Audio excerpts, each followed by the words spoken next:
Hello student, स्वागत है आपका अपने यूट्यूब चैनल एकलव्य ऑनलाइन पाठशाला पर। आज हम लोग स्टूडेंट्स फिजिक्स का पार्ट नंबर 2 शूट कर रहे हैं। ठीक है स्टूडेंट्स, इससे पहले हम लोग पार्ट नंबर 1 बना चुके हैं, आप लोग यूट्यूब पर जाकर के देख सकते हैं। ठीक है स्टूडेंट्स, चलिए स्टार्ट करते हैं पार्ट नंबर 2।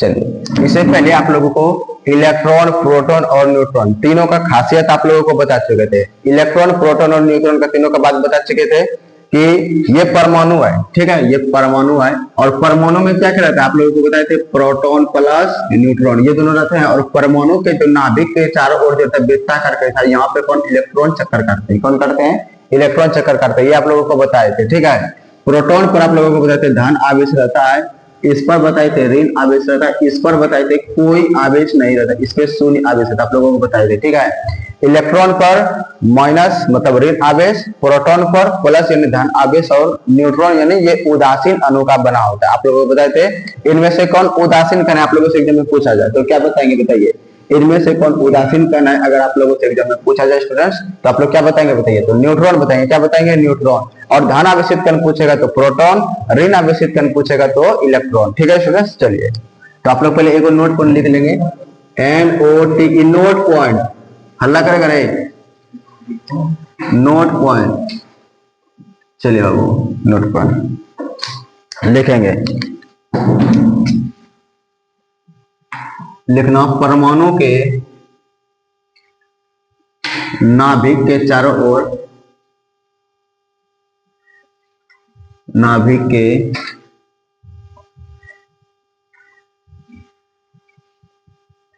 चारों ओर वृत्ताकार कक्षाओं में,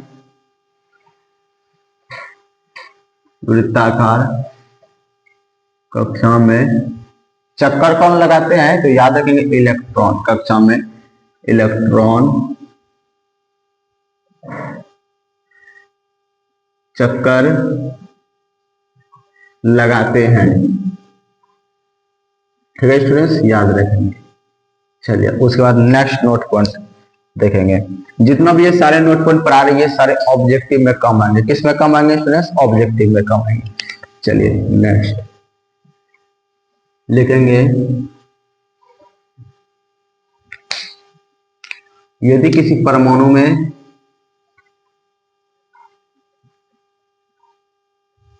यदि किसी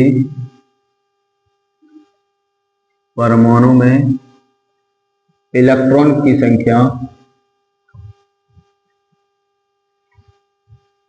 इलेक्ट्रॉन की संख्या, यदि किसी परमाणु इलेक्ट्रॉन की संख्या और प्रोटॉन की संख्या बराबर हो तो, और प्रोटॉन की संख्या बराबर हो तो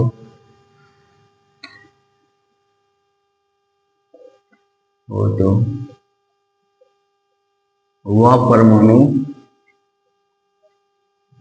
वैध होता, उदासीन होता है।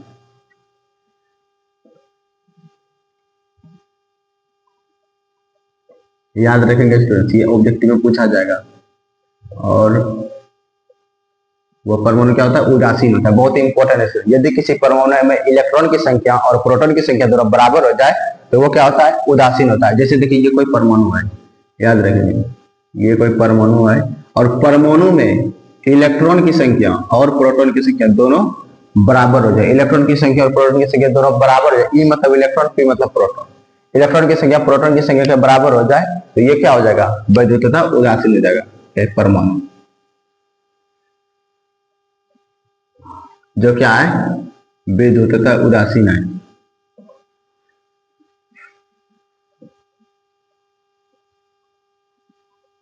चलिए next note point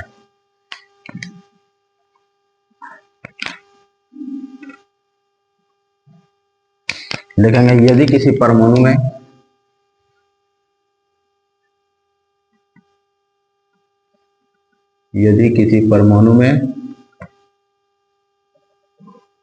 mic charge है, यदि किसी परमाणु में इलेक्ट्रॉन की संख्या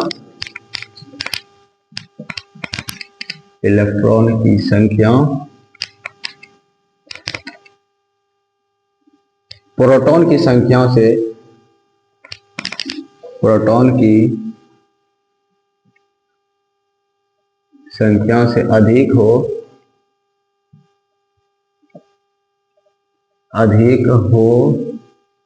तो वह परमाणु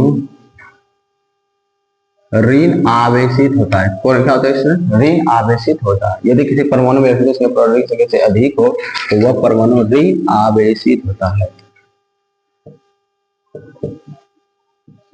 ऋण आवेशित होता है, याद रखेंगे सर, बहुत ज्यादा इंपॉर्टेंट है। ये जितना भी नोट आप लोगों को पढ़ाएंगे स्टूडेंट, ये सारे के सारे किसमें कम आएंगे? ऑब्जेक्टिव में कम आएंगे। किसमें? ऑब्जेक्टिव में। रामबाण साबित होगा बाबू, ठीक है। ये देखिए, जैसे ये कोई परमाणु है, ठीक है, इसमें क्या होगा? आप लोगों को बार बार बोल देते बाबू, ई मतलब इलेक्ट्रॉन, ई मतलब इलेक्ट्रॉन, पी मतलब proton, E for electron, P for proton, ठीक है। इलेक्ट्रॉन की संख्या पी से बड़ा, इसका करने का मतलब इलेक्ट्रॉन की संख्या पी से क्या है? ज्यादा है, ठीक है, पी से ज्यादा है। और ये क्या? ये तो आप लोगों को परमाणु पता है, परमाणु, लेकिन ये क्या है बताइए तो? सर इसमें इलेक्ट्रॉन की संख्या ज्यादा है, तो ये क्या है? ऋण आवेशित है।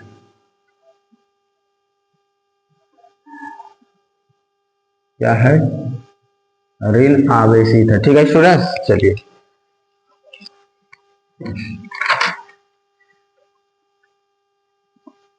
नेक्स्ट नोट पॉइंट देखेंगे आप लोग।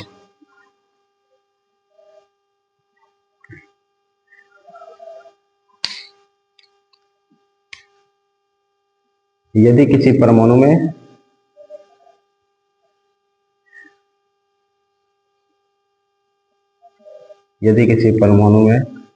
प्रोटॉन की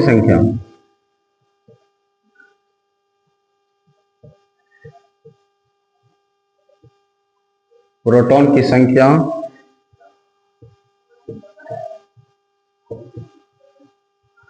इलेक्ट्रॉन की संख्या से अधिक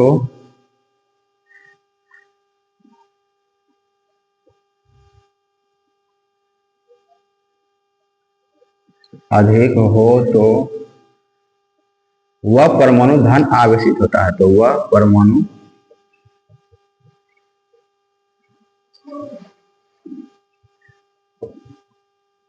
क्या होता है स्टूडेंट्स? धन आवेशित होता है, याद रखेंगे। चलिए बाबू, प्रोटॉन की संख्या ज्यादा, इलेक्ट्रॉन की संख्या कम, तो धन आवेशित। इलेक्ट्रॉन की संख्या ज्यादा, प्रोटॉन की संख्या कम, तो ऋण आवेशित। इलेक्ट्रॉन की संख्या और प्रोटॉन की संख्या दोनों बराबर, तो उदासीन। क्या? उदासीन।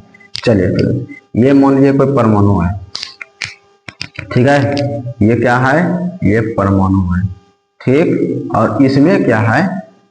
प्रोटॉन की संख्या जो है ना, इलेक्ट्रॉन की संख्या से अधिक है। प्रोटॉन की संख्या इलेक्ट्रॉन की संख्या से क्या है? अधिक है। तो ये क्या है बताइए तो? ये तो परमाणु है, लेकिन क्या है बताइए? धन आवेशित है। क्या स्टूडेंट्स? धन आवेशित है, धन आवेशित है, ठीक है। यहां तक आप लोगों को दिख रहा होगा, एक बार चेक कर लेते हैं।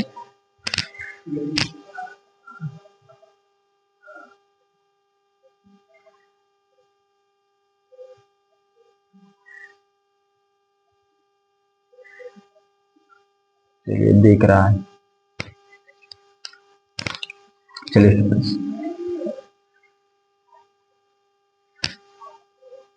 आप लोगों के एग्जाम में एक क्वेश्चन आता है, परमाणु द्विध्रुवता उदासीन होता है क्यों? ये क्वेश्चन आता है 2 नंबर में, ठीक है। तो लिखेंगे क्वेश्चन, परमाणु विद्युतता उदासीन होता है क्यों?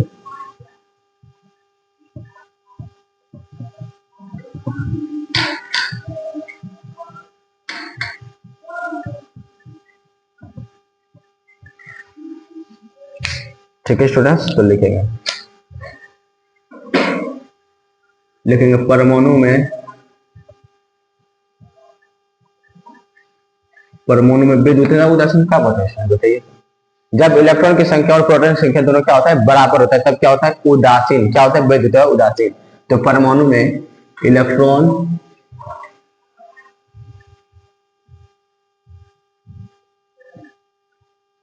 इलेक्ट्रॉन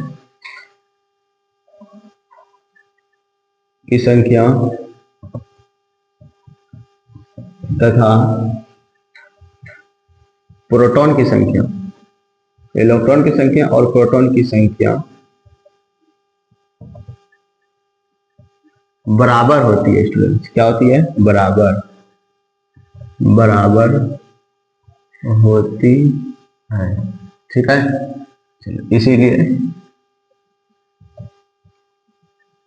इसीलिए परमाणु विद्युत तथा उदासीन होता है।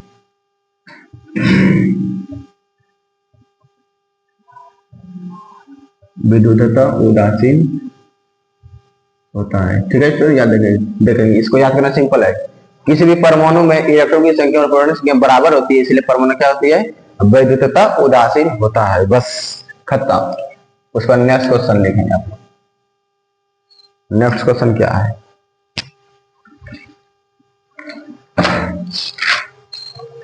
देखिए स्टूडेंट, आप लोगों को एक कॉन्सेप्ट बताते हैं। जब कांच का छड़, ठीक है, कांच का छड़ और रेशम का कपड़ा, ठीक है, दोनों को जब आपस में रगड़ा जाता है तो क्या होता है? पढ़ते हैं। ठीक है, आप लोगों से कभी कभी पूछिएगा क्या होता है जब रेशम के कपड़ा और ऊन के वस्त्र, रेशम के वस्त्र और कांच की लोहे की छड़ को कांच की छड़ को आपस में रगड़ा जाता है, क्या होता है? ये क्वेश्चन एग्जाम में पूछा जाता है। तो लिखेंगे क्वेश्चन, लिखेंगे जब कांच की छड़ और रेशम के वस्त्र को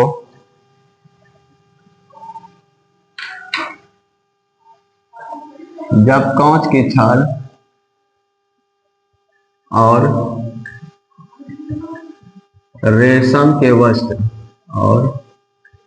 रेशम के वस्त्र को आपस में रगड़ा जाता है,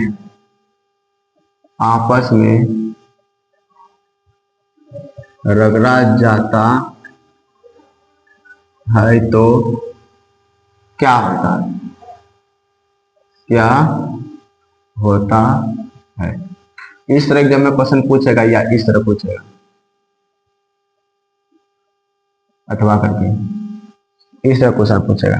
जब कांच की छड़ और रेशम के वस्त्र को रगड़ा जाता है, लिखेंगे जब कांच की छड़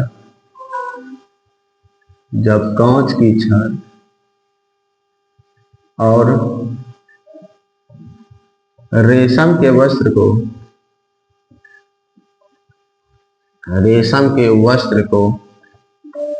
आपस में रगड़ा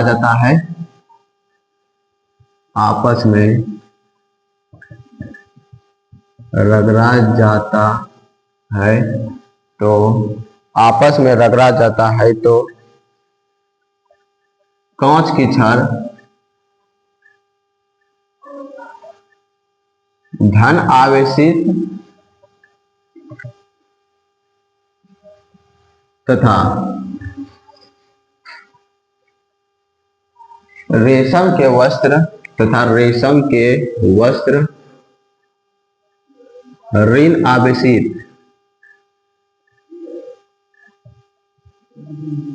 आवेशित हो जाता है, क्यों? ठीक है, इस टाइप का क्वेश्चन पूछेगा, या तो इस टाइप का पूछेगा या तो इस टाइप का पूछेगा। तो इसको कैसे बनाएंगे देखिए, लिखेंगे। देखिए स्टूडेंट्स, लिखना जब कांच की छड़, पहले अपने फिगर बना लेंगे तब अच्छा रहेगा। देखिए ये कांच की छड़ है, ठीक है, यहां स्टार्ट आंसर। ये कांच की छड़ है, ठीक, ये है कांच की छड़, ये है कांच की छड़, ठीक है। इसको पहले लिख देते हैं यहाँ पे रगड़ने से पहले, ठीक है, या घर्षण से पहले,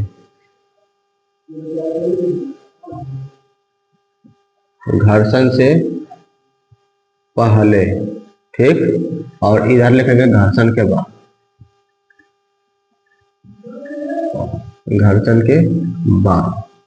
ठीक है। इधर लिखेंगे घर्षण से पहले, इधर लिखेंगे घर्षण के बाद। देखिए ये है कांच की छड़, ये क्या है? ये कांच की छड़ है, ठीक है, ये कांच की छड़ है, और ये है रेशम के वस्त्र, ठीक है। ये क्या है? ये रेशम के वस्त्र है। ये कांच की छड़, ये रेशम के वस्त्र। अभी घर्षण नहीं, केवल सिर्फ रखे हैं, अभी सिर्फ सटा दिए, रखे हैं, घसे नहीं। ठीक है, लिखेंगे ये क्या है, ये कांच की छड़ है,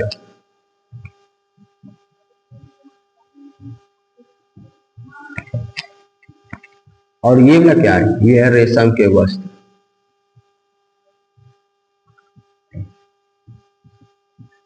ये कैसे, ये रेशम के वस्त्र है। ठीक है, दिखता है ना ये सब, कहां तक नीचे दिख रहा है, यहां तक दिखता है, यहां तक ये दिख रहा है, ये वाला लाइन दिखता है, ये नहीं दिखता है, यहां तक। अच्छा ठीक है, कोई बात नहीं है, यहां तक। चलो, ये रेशम के वस्त्र है। ठीक है, चलिए अब इधर देखिए बाबू, ये घर्षण के बाद, ये देखिए घर्षण के बाद क्या होता है, ये है कांच की छड़, क्या ये कांच की छड़ है। ठीक है, ये कांच की छड़, ये क्या होता है, ये धन आवेशित हो जाता है। क्या होता है स्टूडेंट, धन आवेशित।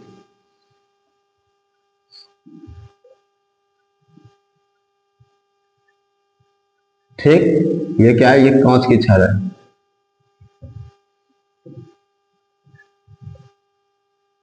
ये क्या हो गया, धन आवेशित हो गया।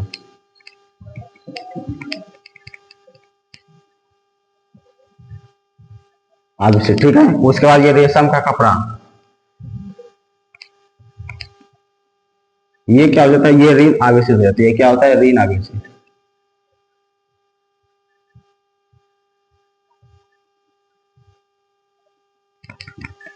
रेशम के वस्त्र, ये क्या हो जाता है, ऋण आवेशित।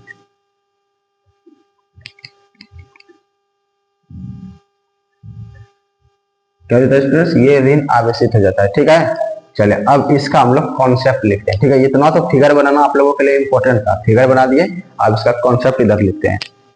ठीक, नीचे में कौन तक दिखता है, यहां तक दिखता है, इधर नहीं दिखता है, इसके नीचे भी यहां तक दिखता है, यहाँ चलिए इधर लिख देते हैं, कौन तक इधर दिखता है, यहाँ तक दिखता है ना। आप लोग स्टूडेंट पहले वीडियो पॉज करके नोट डाउन कीजिए। ठीक है, क्योंकि दिखता नहीं है। चलिए तो आप लोग पहले नोट डाउन कीजिए, तब इसके बाद लिखते हैं।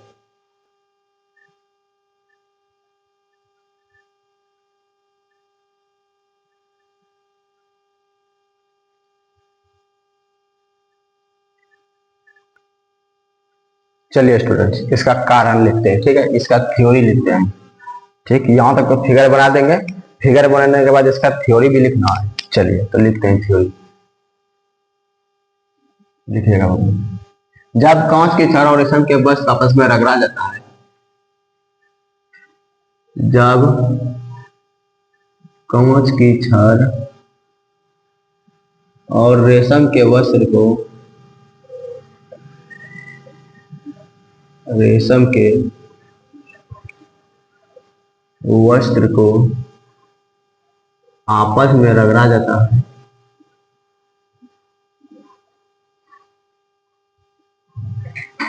रगड़ा जाता है, तो क्या होता है, तो इस दौरान, ठीक है, इस प्रक्रिया में क्या होता है बाबू, यहां से जो है ना इलेक्ट्रॉन निकल करके यहां चला जाता है। बोलेगा सर इलेक्ट्रॉन क्यों जाता है, प्रोटॉन क्यों नहीं जाता है, तो प्रोटॉन नहीं जाता है। ठीक है, प्रोटॉन जो है मजबूत नाभिकीय बल के कारण अंदर में बंधे रहते हैं। ठीक है, स्ट्रॉन्ग न्यूक्लियस फोर्स जिसको कहते हैं। ठीक है, स्ट्रॉन्ग न्यूक्लियस फोर्स कहते हैं बाबू, उसी के कारण बंधे रहते हैं। इसलिए प्रोटॉन कभी भी इधर उधर जाता नहीं है। जाता है कौन, इलेक्ट्रॉन जाता है। कौन जाता है बाबू, इलेक्ट्रॉन जाता है।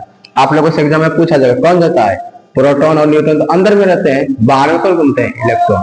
तो यही हमेशा जाया आया करता है, ये और ये दोनों नहीं जाता है। ठीक है, प्रोटॉन नहीं जाता, ये खाली जाता है। ठीक है, याद रखेंगे। तो इसलिए इलेक्ट्रॉन जो यहाँ से निकल करके यहाँ चला गया, यहाँ से जब निकल करके यहाँ चला गया, तो आप लोगों को पता है कि इलेक्ट्रॉन पर ऋण आवेश रहता है, और ऋण आवेश जब यहाँ से यहाँ गया तो ये क्या, इसको भी क्या कर दिया, ऋणात्मक कर दिया, और ये तो पॉजिटिव रह गया क्योंकि इससे तो निकल करके यहाँ चला गया ना। तो यही देखेंगे, जब कांच की छड़ और रेशम के वस्त्र को आपस में रगड़ा जाता है, तो इस दौरान, तो इस दौरान क्या होता है, इस दौरान कांच की छड़ से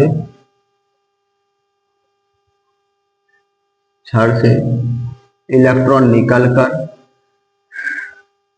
कांच की छड़ से इलेक्ट्रॉन निकलकर इलेक्ट्रॉन निकल कर कहाँ चला जाता है, रेशम के वस्त्र पर चला जाता है, निकल कर रेशम के वस्त्र पर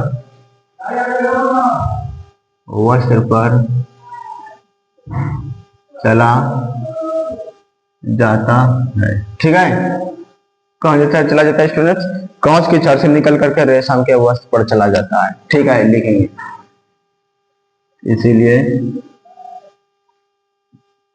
इसीलिए कांच की छड़ ऋण आवेशित, सॉरी कांच की छड़ धन आवेशित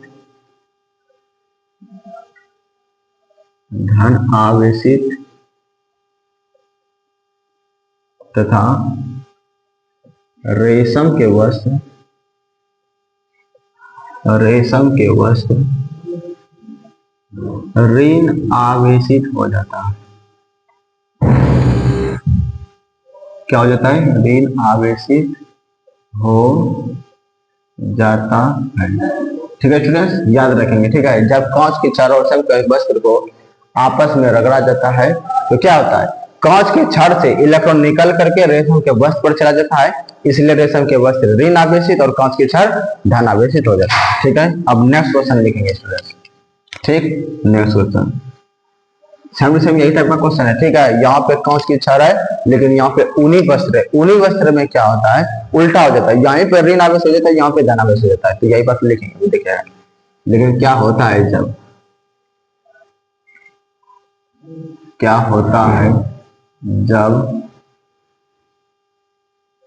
कांच की छड़ और ऊनी वस्त्र को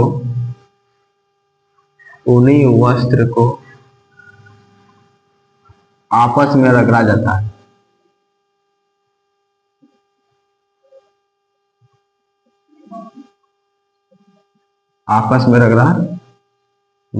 है, अथवा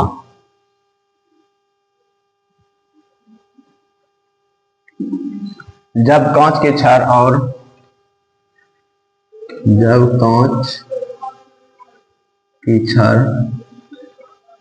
और ऊनी वस्त्र को आपस में रगड़ा जाता है,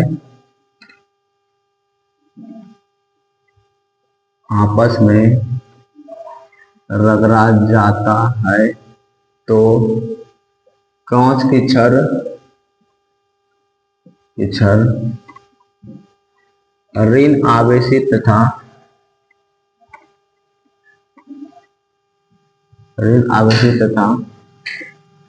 ऊनी वस्त्र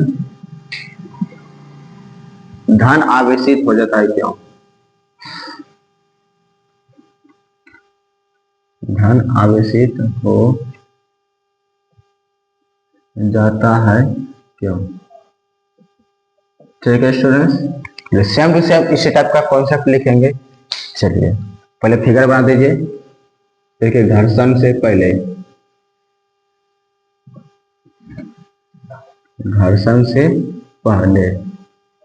और इधर बनाइए घर्षण के बाद।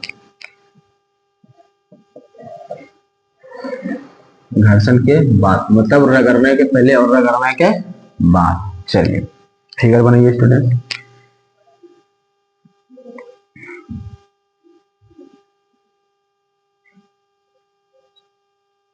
ये क्या है, ये है कांच की छड़ और ये क्या है, ऊनी वस्त्र। ये क्या है, ऊनी वस्त्र। ठीक है, चलिए अच्छा से बनाते हैं। चलो रहने दो, कोई बात नहीं है। चलिए ये रेशम के छड़ है बाबू, सॉरी कांच के छड़, कांच की छड़ और ये क्या है, ये ऊनी वस्त्र। ठीक, इधर घर्षण के बाद देखिए क्या होता है।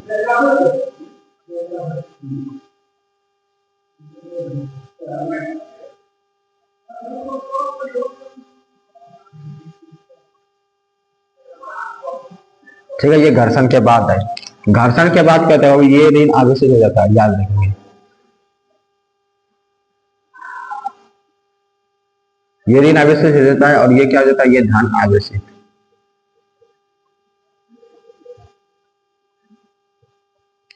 ठीक, ये क्या है, कांच की छड़,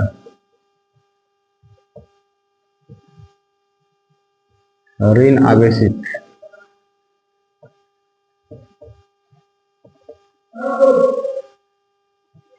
ये क्या है, ऊनी वस्त्र,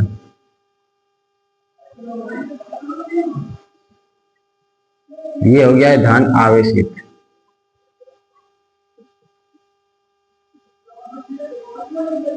ठीक है स्टूडेंट, अब इसका हम लोग कारण लिखते हैं इधर। ठीक है, आप लोगों का इधर हो गया होगा, इधर बैठा देते हैं।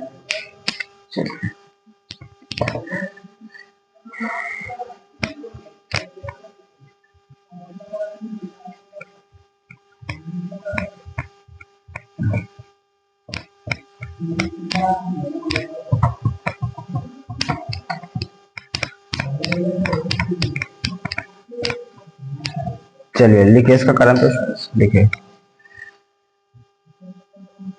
जब कांच की छड़ और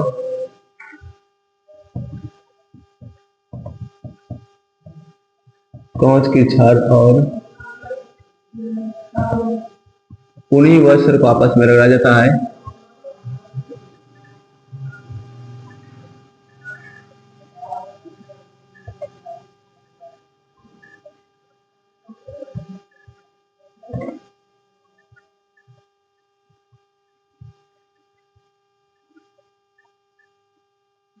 तो इस दौरान, समय से बात लिखेंगे, इस दौरान क्या होता है बताइए। इस दौरान ऊनी वस्त्र से इलेक्ट्रॉन निकल करके यहाँ जाता है, प्रोटॉन कभी इधर उधर नहीं जाता, याद है, इलेक्ट्रॉन जब भी जाता है कौन जाता है, इलेक्ट्रॉन। इस दौरान ऊनी वस्त्र से इलेक्ट्रॉन निकलकर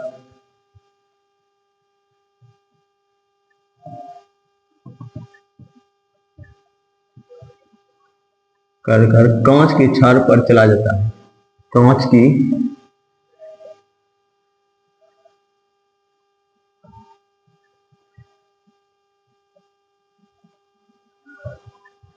चला जाता है, इसीलिए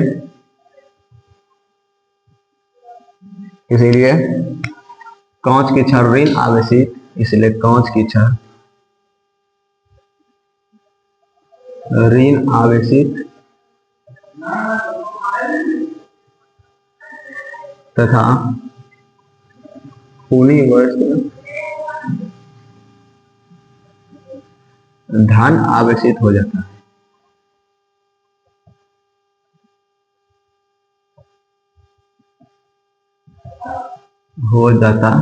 ठीक है स्टूडेंट्स, चलिए कॉन्सेप्ट आप लोगों को समझ में आया होगा। ठीक है, चलिए अब नेक्स्ट कॉन्सेप्ट की ओर हम लोग चलते हैं।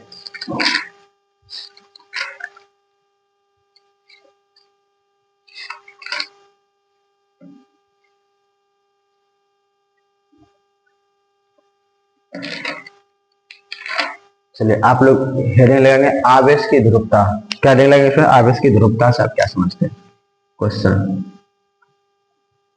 आवेश की ध्रुवता से आप क्या समझते हैं।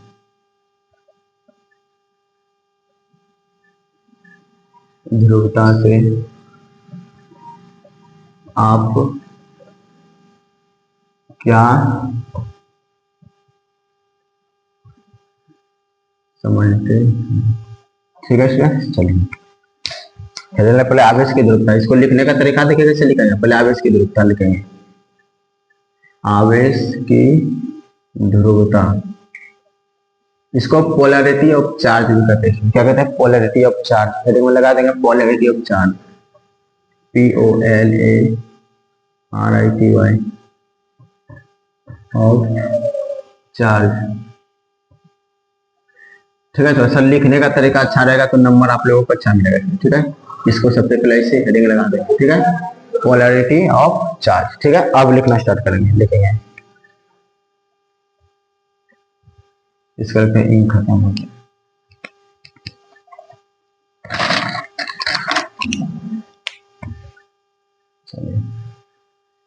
लिखेंगे वह गुण जो दो प्रकार के आवेशों में अंतर करता है, वह गुण जो दो प्रकार के आवेशों में अंतर करता है उसे क्या कहते हैं, पोलैरिटी ऑफ चार्ज कहते हैं। लिखेंगे वह गुण जो दो प्रकार के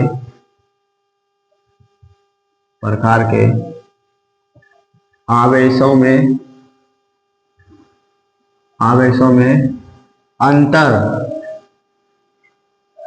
अंतर या विभेद करता है उसे आवेश की ध्रुवता कहते हैं। क्या कहते हैं स्टूडेंट्स? उसे आवेश की ध्रुवता कहते हैं। बस इतना सा लिखना है, नंबर मिल जाएगा 2 नंबर, बात खत्म। चलिए अब नेक्स्ट क्वेश्चन लगाएंगे हेडिंग, सजातीय आवेश तथा विजातीय आवेश से आप क्या समझते हैं? सजातीय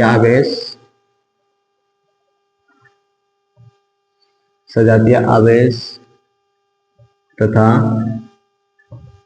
विजातीय आवेश से आप क्या समझते हैं?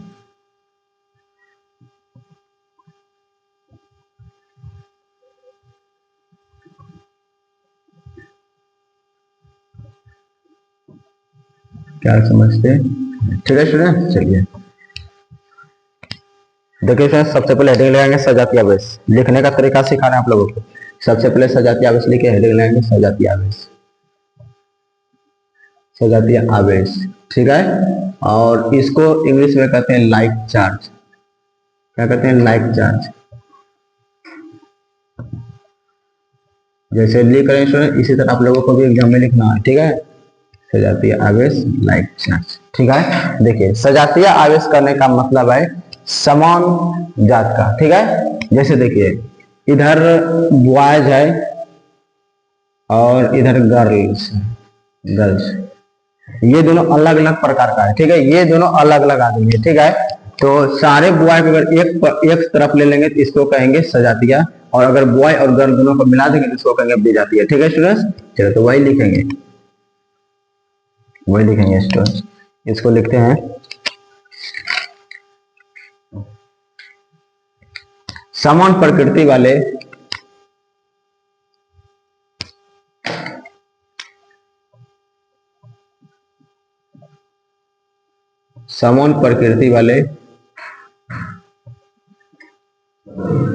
आवेश युग्म को, ठीक है। समान प्रकृति वाले आवेश युग्म करने का मतलब है समान रहेगा, इधर भी प्लस, इधर भी प्लस, इधर माइनस तो इधर भी माइनस, ठीक है। समान प्रकृति वाले आवेश के युग्म को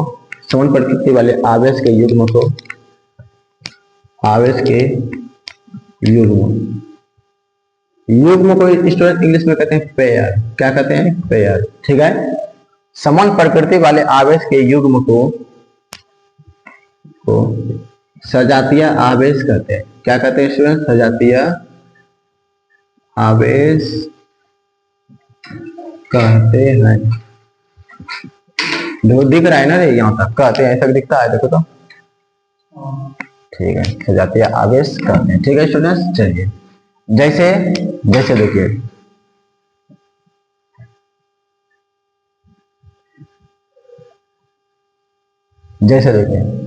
धनात्मक आवेश और ऋणात्मक आवेश।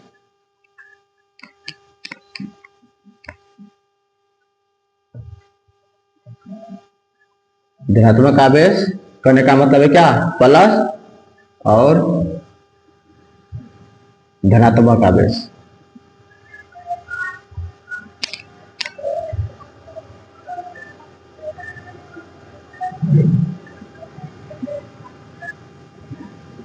ठीक है। ये एग्जांपल नंबर 1 हुआ। जैसे 2 नंबर ऋणात्मक आवेश तथा ऋणात्मक आवेश, और ऋणात्मक आवेश,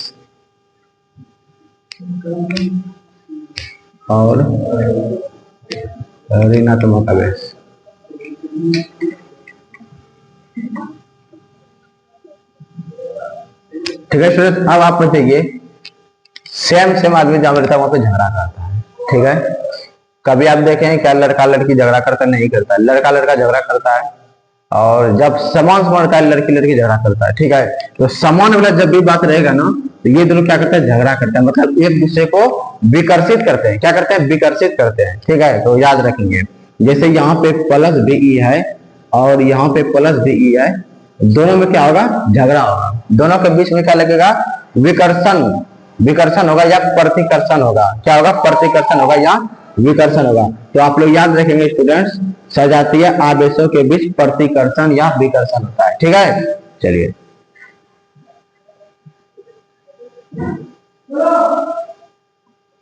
सजातीय आवेशों के बीच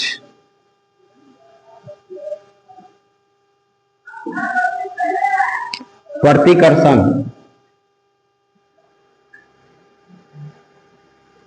या विकर्षण होता है।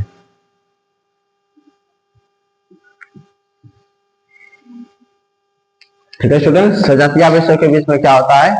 प्रतिकर्षण होता है या विकर्षण होता है। ठीक है, याद रखेंगे। चलिए स्टूडेंट्स, उसके बाद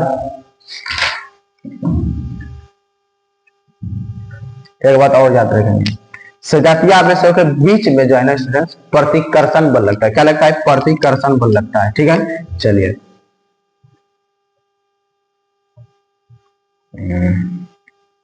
जैसे क्या करते हैं, पहले लिख देते हैं तब अच्छा समझ में आएगा। जैसे देखिए स्टूडेंट्स, यहाँ पे धन आवेश पहले लिख देते हैं। चलिए, सजातीय आवेशों के बीच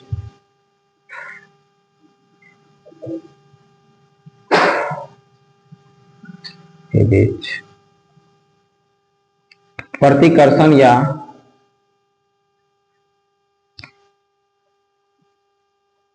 विकर्षण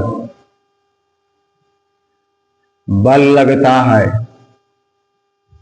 ठीक है स्टूडेंट्स, क्या लगता है? प्रतिकर्षण या विकर्षण बल लगता है, जिसको कहते हैं इंग्लिश में रिपल्सिव फोर्स। क्या कहते हैं? Repulsive force. जैसे यहाँ देखिए, यहाँ पे धनावेश, ठीक है, प्लस बीई, और इधर भी है धनावेश।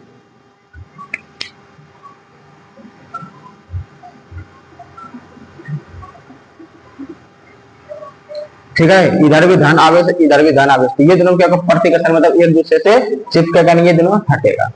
ठीक है, तो इधर क्या लगेगा देखेंगे आप लोग,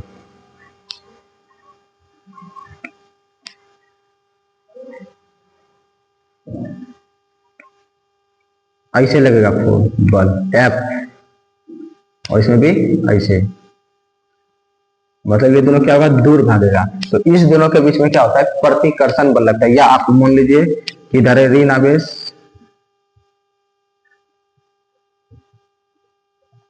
माइनस बीई, या इधर ले लिया ऋण आवेश माइनस बी। ठीक है, तो इसके बीच में यहाँ पे क्या लगेगा? इसमें प्रतिकर्षण बल लगेगा। क्या लगेगा? प्रतिकर्षण बल।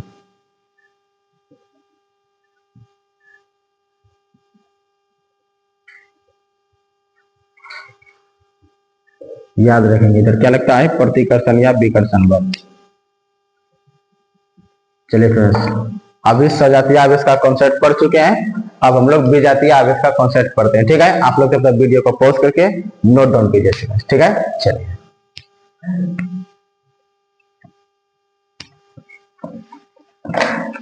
इधर हो गया है क्या? इधर हो गया है? चलिए स्टूडेंट्स, अब हम लोग विजातीय आवेश पढ़ते हैं। चलिए लिखे तो, विजातीय आवेश, विजातीय आवेश, इसको इंग्लिश में कहते हैं अनलाइक चार्ज।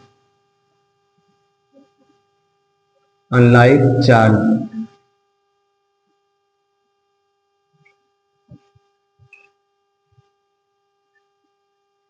ठीक है, चलिए इसमें क्या होगा सर? इसमें समान है, इसमें क्या होगा? अलग अलग होगा। क्या होगा? अलग अलग। तो लिखेंगे अलग अलग प्रकृति, अलग अलग प्रकृति, अलग अलग प्रकृति वाले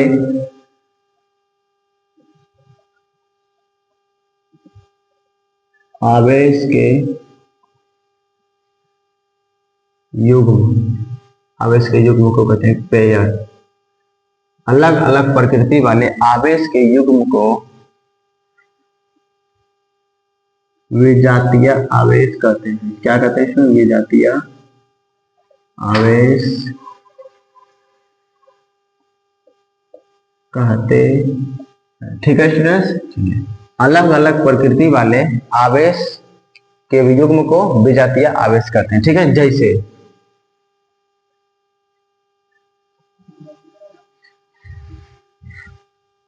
जैसे धन आवेश तथा ऋण आवेश।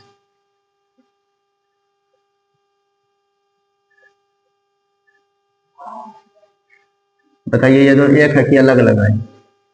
अलग अलग है स्टूडेंट्स, क्योंकि यहाँ पे प्लस है, यहाँ पे माइनस है। दूसरा नंबर, ऋण आवेश तथा धन आवेश।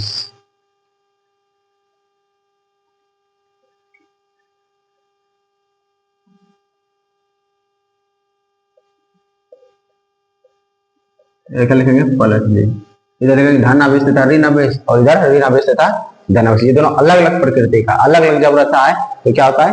आकर्षण होता है, याद रखेंगे। सजातीय आवेशों के बीच प्रतिकर्षण या विकर्षण होता है, तो यहाँ पे क्या होगा? विजातीय आवेशों के बीच आकर्षण होगा। तो लिखेंगे विजातीय आवेशों के बीच, विजातीय आवेशों के बीच, आवेशों के बीच आकर्षण होता है। क्या होता है स्टूडेंट्स? आकर्षण होता है। ठीक है सर, उसका लिखेंगे सजातीय आवेशों के बीच प्रतिकर्षण या विकर्षण बल लगता है। तो सजातीय आवेशों के बीच विकर्षण बल लगता है, तो इसके बीच क्या लगेगा? लिखेगा आकर्षण बल। लिखेंगे विजातीय आवेशों के बीच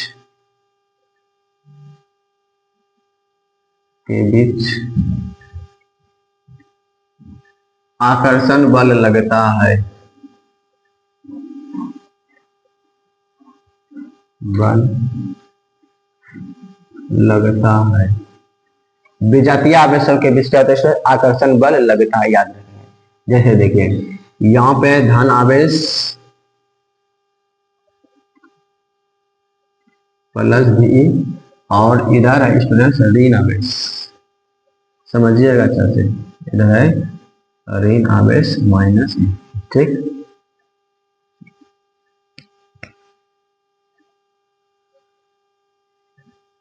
ठीक है। तो इसके बीच में क्या होगा? जैसे ही इसके बीच में होता है क्या? अट्रैक्शन होता है। क्या होता है? अट्रैक्शन। ठीक है, तो यहाँ पे लिखेंगे आकर्षण बल।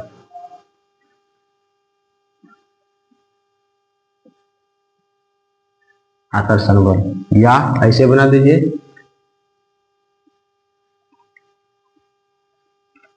ऋण आवेश माइनस बी, और इधर लिखिए धन आवेश प्लस बी। इसमें भी क्या होगा? इसमें भी होगा वही अट्रैक्शन। यहाँ पे क्या होगा? आकर्षण बल, आकर्षण बल। ठीक है, चलिए विजातीय आवेश में क्या होता है? अलग अलग प्रकृति वाले आवेश के युग्म को क्या कहते हैं? विजातीय आवेश कहते हैं। धन आवेश तथा ऋण आवेश, ठीक है, या ऋण आवेश तथा विजातीय आवेशों के बीच आकर्षण बल लगता है। ये इंपॉर्टेंट है। विजातीय आवेशों के बीच आकर्षण होता है, और विजातीय आवेशों के बीच कौन सा बल लगता है? आकर्षण बल लगता है। ठीक है, देखिए देख सकते हैं आप, जैसे अलग अलग प्रकार का रहेगा, दोनों में क्या होगा? आकर्षण बल लगेगा। ठीक है, चलो नेक्स्ट क्वेश्चन लिखेंगे। स्वर्ण पत्र विद्युतदर्शी क्या है? स्वर्ण पत्र विद्युतदर्शी क्या है? इसका उपयोग लिखें, इसका उपयोग लिखें। चलिए स्वर्ण पत्र विद्युतदर्शी देकर के डैश मानेंगे। स्वर्ण पत्र विद्युतदर्शी, फिर स्वर्ण पत्र, इसको इंग्लिश में कहते हैं gold leaf electroscope. Gold leaf electroscope.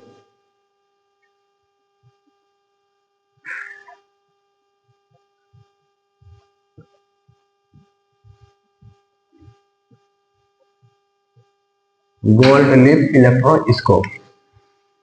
ठीक है स्टूडेंट्स, चलिए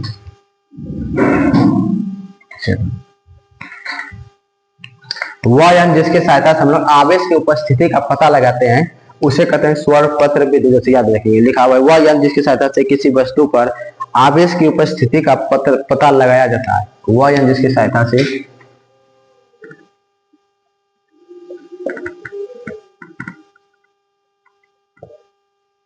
जिसकी सहायता से वह यंत्र जिसकी सहायता से किसी वस्तु पर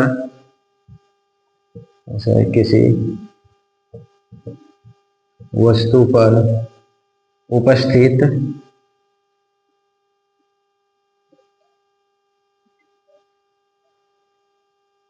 वह यंत्र जिसकी सहायता से किसी वस्तु पर आवेश की उपस्थिति का पता लगाया जाता है। आवेश की उपस्थिति का पता लगाया जाता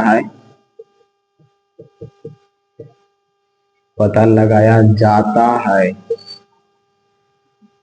उसे स्वर्ण पत्र विद्युतदर्शी कहते हैं। स्वर्ण पत्र विद्युतदर्शी कहते हैं।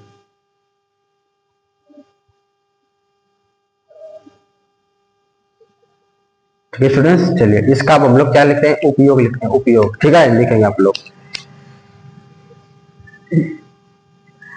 स्वर्ण पत्र विद्युतदर्शी के उपयोग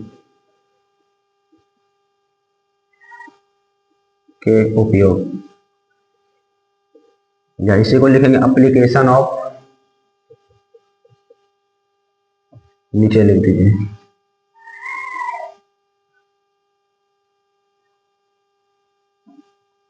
application of gold leaf electroscope. ठीक है, गोल्ड इलेक्ट्रोस्कोप, इसका हम लोग क्या करते हैं, एप्लीकेशन लिखते हैं। चलिए इधर मिटा देते हैं, इधर मिटा दें, हो गया, पूरा हो गया नहीं होता, ये वाला बचा है, जल्दी जल्दी करो रे, ये तो ऐसे जगह धीरे धीरे बहुत पढ़ा रहा है।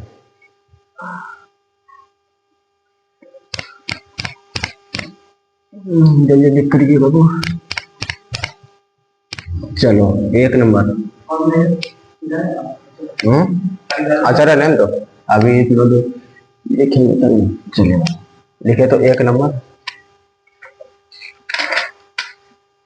देखिए कहाँ यूज करते हैं, देखिए आवेश की उपस्थिति का पता लगाने में। नंबर 1, आवेश की उपस्थिति का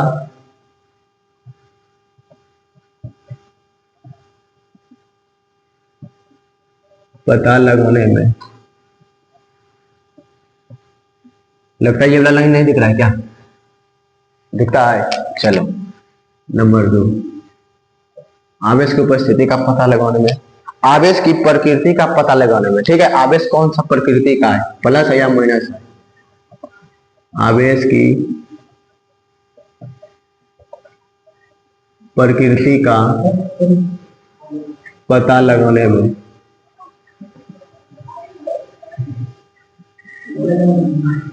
आवेश की प्रकृति का पता लगाने में। ठीक है, तीसरा नंबर लिखेंगे चालक तथा विद्युत रोधी पदार्थ को पहचानने में। ठीक है, तीसरा नंबर चालक तथा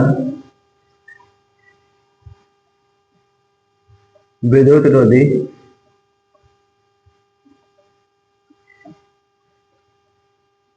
पदार्थ को पहचानने में।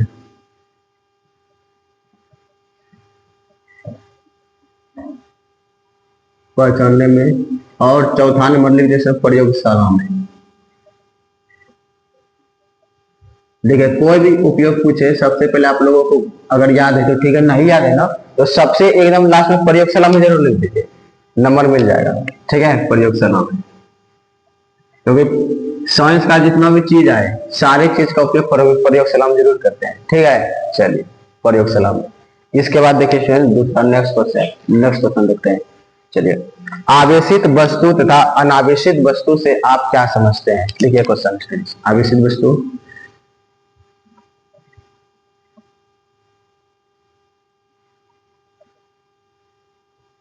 तथा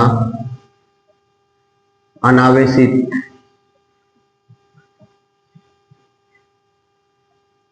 वस्तु से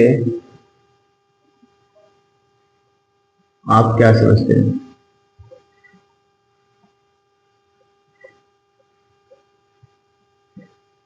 ठीक है, चलिए लिखिए स्टूडेंट आंसर। आवेशित वस्तु,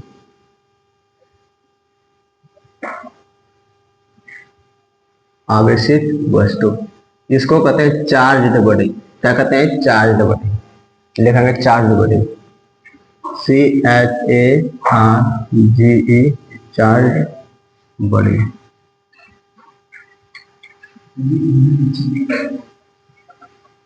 क्या बात, ठीक है स्टूडेंट, लिखेंगे चार्ज बॉडी। नीचे लो मिटा देते हैं पूरा।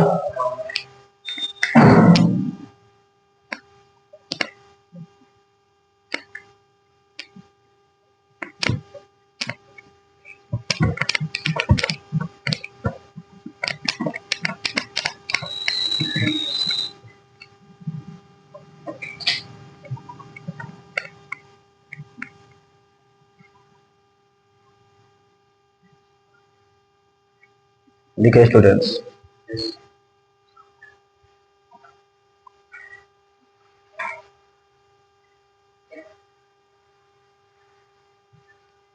देखिए यदि किसी वस्तु पर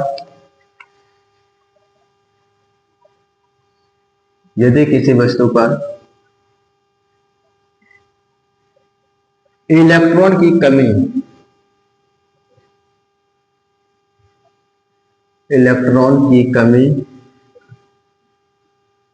या अधिकता हो जाए,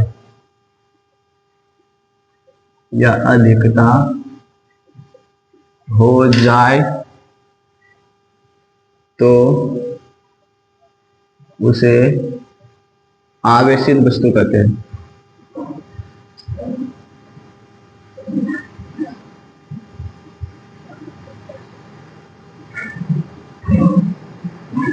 यदि किसी वस्तु पर इलेक्ट्रॉन की कमी या अधिकता हो जाए तो उसे क्या कहते हैं? आवेशित वस्तु कहते हैं। ठीक है, चलिए अब धैर्य लगे। अनावेशित वस्तु,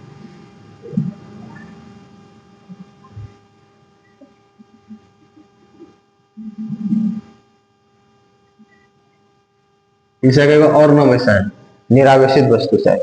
हाँ, निरावेशित या उदासीन वस्तु लगाएंगे। अनावेशित या निरावेशित या उदासीन वस्तु, इसको कहते हैं student uncharged body, in charge body.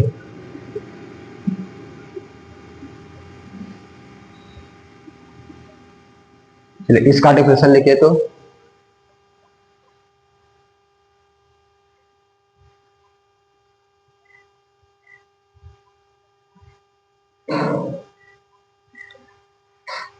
देखो, यदि किसी वस्तु पर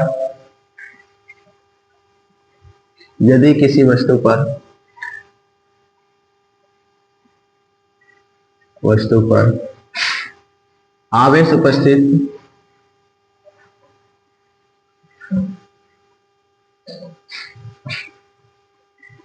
न हो तो, यदि किसी वस्तु पर आवेश उपस्थित न हो तो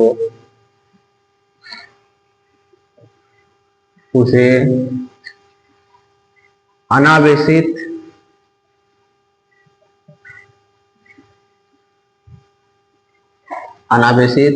या निरावेशित या उदासीन वस्तु कहते हैं। ठीक है, चलिए याद रखिए स्टूडेंट, किसी वस्तु पर आवेश उपस्थित कब नहीं होगा बताइए? जब इलेक्ट्रॉन की संख्या बराबर और प्रोटॉन की संख्या दोनों बराबर हो जाएगा, दोनों आपस में जीरो हो जाएगा। ठीक है, तो ये इसका डेफिनेशन लिख सकते हैं। यदि किसी वस्तु पर इलेक्ट्रॉन की संख्या और प्रोटॉन की संख्या दोनों क्या हो जाए? बराबर हो जाए, तो उसे क्या कहते हैं? निरावेशित वस्तु कहते हैं। यदि किसी वस्तु पर इलेक्ट्रॉन और प्रोटॉन की संख्या समान हो तो वह वस्तु अनावेशित या उदासीन कहलाता है। यदि किसी वस्तु पर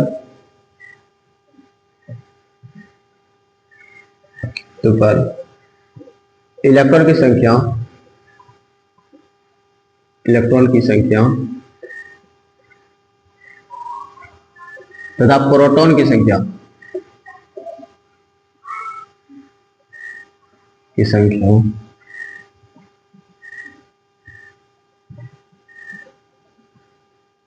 समान हो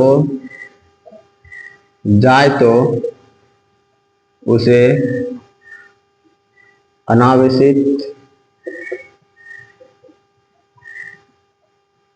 या निरावेशित या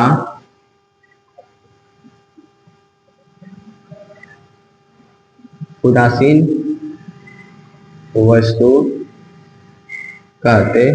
ठीक है स्टूडेंट्स, चलिए आप लोग स्टूडेंट्स वीडियो पॉज करके नोट डाउन कीजिए, इसके बाद हम लोग अगले कॉन्सेप्ट की ओर चलते हैं। चलिए स्टूडेंट्स नोट डाउन कीजिए। चलिए स्टूडेंट्स इस लेक्चर में यहीं तक रहने देते हैं, इसके बाद हम लोग अगले लेक्चर में मिलेंगे स्टूडेंट्स। तब आप लोगों को कंडक्टर, इंसुलेटर और सेमीकंडक्टर के बारे में पढ़ाएंगे। ठीक है स्टूडेंट्स, और उसके बाद अगला कॉन्सेप्ट सिखाएंगे। चलिए स्टूडेंट्स इस लेक्चर में इतना ही रहने देते हैं। आप लोग वीडियो को लाइक कीजिए, सब्सक्राइब कीजिए और दोस्तों के साथ शेयर कीजिए। Thank you students, thank you.